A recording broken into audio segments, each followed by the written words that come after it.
শিক্ষার্থী বন্ধুরা সবাইকে জানাই রেডিয়াম সায়েন্স একাডেমির পক্ষ থেকে আন্তরিক প্রীতি এবং অভিনন্দন। আজকে আমরা বিট সম্পর্কিত আরো একটি ম্যাথ সমাধান করব। ম্যাথটিতে বলে দেয়া আছে এ এবং বি দুটি সুরশলাকাকে একত্রে শব্দায়িত করলে প্রতি সেকেন্ডে 5টি বিট উৎপন্ন হয়। এ সুরশলাকার বাহুকে একটু ঘষলে প্রতি সেকেন্ডে উৎপন্ন বিটের সংখ্যা বেড়ে যায়।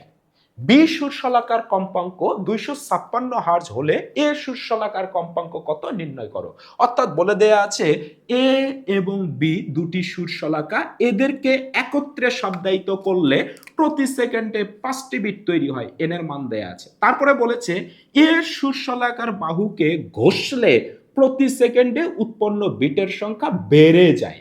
বি সুরশলাকার কম্পাঙ্ক দেয়া আছে 256 হার্জ, তাহলে বলেছে এ সুরশলাকার কম্পাঙ্ক কত নির্ণয় করো। তাহলে আমরা প্রথমে যে কাজটি করব, এর সম্ভাব্য কয়টি কম্পাঙ্ক থাকতে পারে সেটা আমরা দেখব।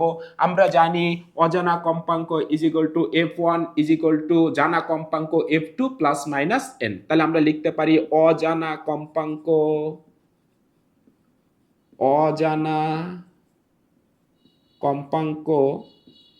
f A is equal to জানা কম্পাঙ্ক হচ্ছে এফ বি আর হবে প্লাস মাইনাস এন। তাহলে F A is equal to জানা কম্পাঙ্ক কত 256 হার্জ।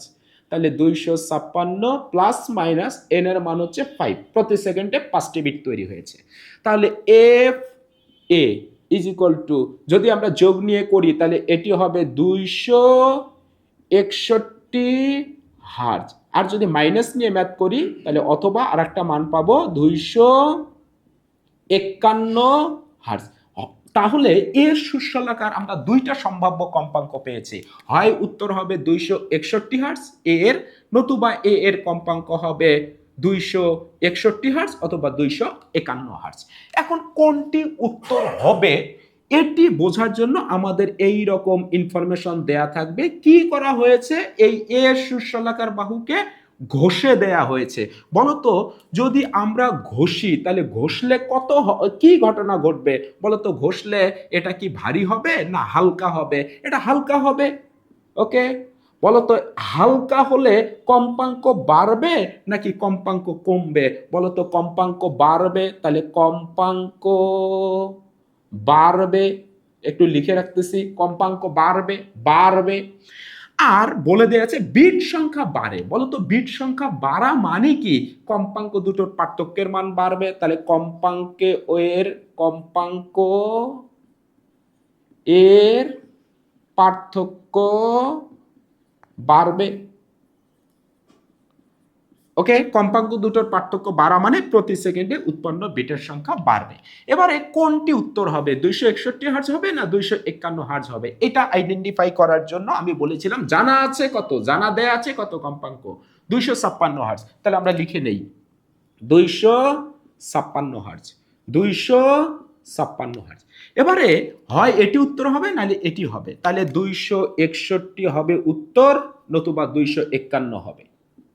এখন কোনটি হবে উত্তর একটু খেয়াল করো তো। এই শর্তগুলো এবার আমরা মেলাবো। দেখো তো কি বলছে, ঘষছে কাকে? এ সুরশলাকার বাহুকে। তাহলে এই এ সুরশলাকার বাহুর কম্পাঙ্ক চেঞ্জ হবে। ঘষলে কি হবে? হালকা হবে। হালকা হওয়া মানে কি? কম্পাঙ্কের মান বাড়বে। ওকে, তাহলে কম্পাঙ্ক আমরা বাড়াবো, যেহেতু হালকা হয়েছে ঘষার ফলে, তাহলে কম্পাঙ্ক বেড়ে যাবে এর, তাহলে আমরা কম্পাঙ্ক বাড়াবো। তাহলে কম্পাঙ্ক যদি বাড়াই, ধরো 251 ছিল তাহলে বেড়ে হয়েছে 252, 261 ছিল বেড়ে হয়েছে 262। এবারে এই দুটোকে আমরা বিয়োগ দেই তো, 256 বিয়োগ 252, তাহলে এখানে হবে 4 হার্জ। তাহলে বলতো 4 হার্জ মানে কি? প্রতি সেকেন্ডে 4টি বিট তৈরি হবে। আর এইখানে যদি আমরা বিয়োগ দেই তাহলে 256 বিয়োগ 262 এটা হবে 6 হার্জ। তার মানে প্রতি সেকেন্ডে কয়টি বিট তৈরি হবে? 6টি বিট তৈরি হবে। এবার আমরা শর্ত দুটোকে একটু খেয়াল করি। বিট সংখ্যা বাড়ে। বলতো বিট সংখ্যা কোথায় বেড়েছে, মানে কম্পাঙ্কের পার্থক্য কোথায় বেড়েছে? এখানে তো 4 হার্জ, এখানে 6 হার্জ, মানে এইখানে বেড়েছে। বিট সংখ্যা বাড়ে, এই যে এখানে 4টা বিট, আগে ছিল 5টা বিট তৈরি হয়েছিল, এখন তৈরি হয়েছে এর ক্ষেত্রে 4টি, এখানে তৈরি হয়েছে 6টি, তাহলে এটির ক্ষেত্রে বেড়েছে, মানে 261-র ক্ষেত্রে এই শর্ত দুটো মেনেছে। তাহলে বলো তো এর সুরশলাকার কম্পাঙ্ক কত? 261 হার্জ, 251 হার্জ নয়। ব্যাপারটাকে আমরা লেখচিত্রের সাহায্যেও বুঝতে পারি। খেয়াল করো, আমার জানা কম্পাঙ্ক ছিল হচ্ছে 200, এফবি এর মান দেয়া ছিল 256 হার্জ। ওকে, আর সম্ভাব্য দুইটা কম্পাঙ্ক ছিল এ এর, আমরা একটু লিখে নেই।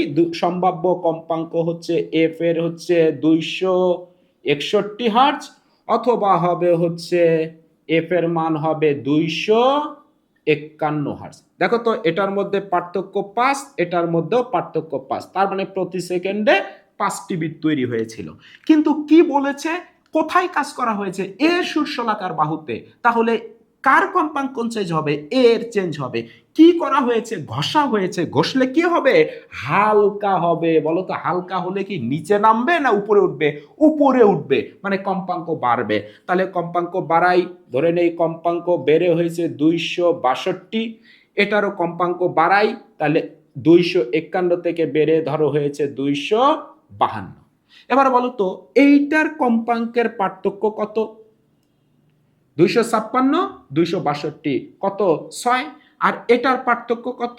এটার পার্থক্য হচ্ছে 256 বিয়োগ 252, তাহলে 4। তাহলে কম্পাঙ্কের পার্থক্য বেড়েছে কোথায়? এই জায়গাতে 261-র ক্ষেত্রে। দেখো বিট সংখ্যা বেড়ে গেছে, 6টা বিট তৈরি হবে, এখানে 4টা বিট তৈরি হবে। তাহলে কোনটার সাথে মিলেছে? 261-র সাথে মিলেছে। তাহলে এর সুরশলাকার কম্পাঙ্ক কত ছিল? 261 হার্জ, 251 হার্জ ছিল না। তাহলে আমাদের এর সুরশলাকার কম্পাঙ্ক হবে 261 হার্জ।